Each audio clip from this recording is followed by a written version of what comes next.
I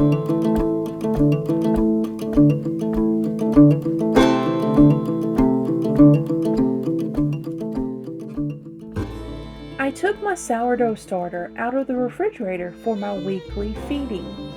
I needed to let it sit for at least 4 hours before I fed it, so I set it on the stove.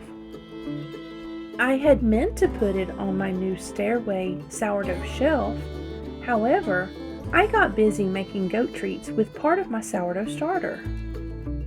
The stove warmed up and I almost cooked my starter. I was lucky I caught it before it cooked it completely. I quickly poured it into a different jar and fed it for a few days until it was bubbly and active again. Phew, that was a close one.